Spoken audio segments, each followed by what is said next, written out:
बुद्ध पूर्णिमा को प्रधानमंत्री नरेंद्र मोदी ने पूरे राष्ट्र को संबोधित किया और मैं कहूँगा संबोधन नहीं था, गर्जना थी, जिसको पूरे देश ने और पूरी दुनिया ने सुना।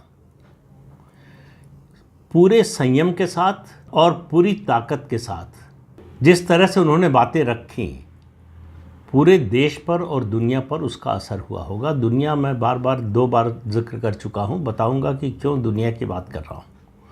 प्रधानमंत्री संबोधित तो देश को कर रहे थे। अब ये इत्तेफाक है कि बुद्ध पूर्णिमा को बोल रहे थे।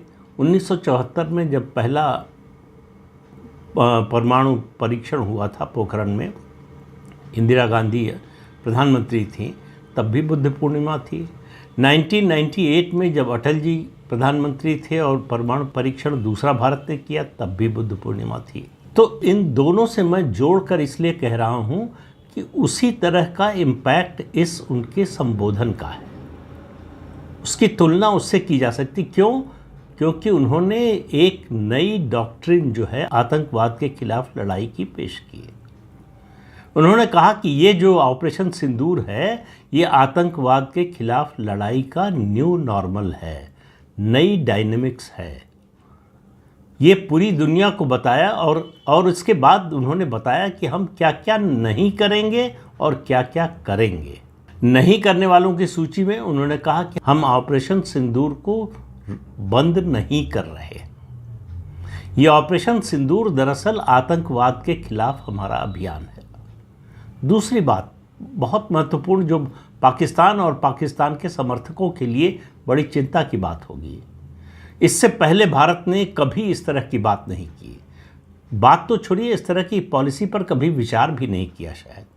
उन्होंने कहा हम आतंकवादियों और उनके आकाओं की सरपरस्त सरकार में कोई अंतर नहीं करेंगे।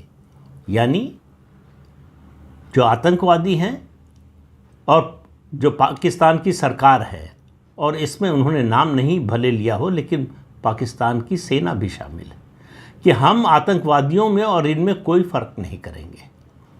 हम इनके खिलाफ जब एक्शन लेंगे तो इनको एक इकाई मान कर लेंगे।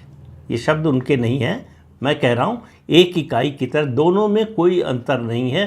दरअसल यही समस्या भारत की पिछले 30-35 साल से है। वैसे तो 77 साल से है विभाजन के बाद से, लेकिन 30-35 साल से जब से आतंकवाद का सिलसिला शुरू हुआ है कि हम उनको, पाकिस्तान उनको नॉन स्टेट एक्टर कहता है, हम भी कुछ हद तक मान लेते थे।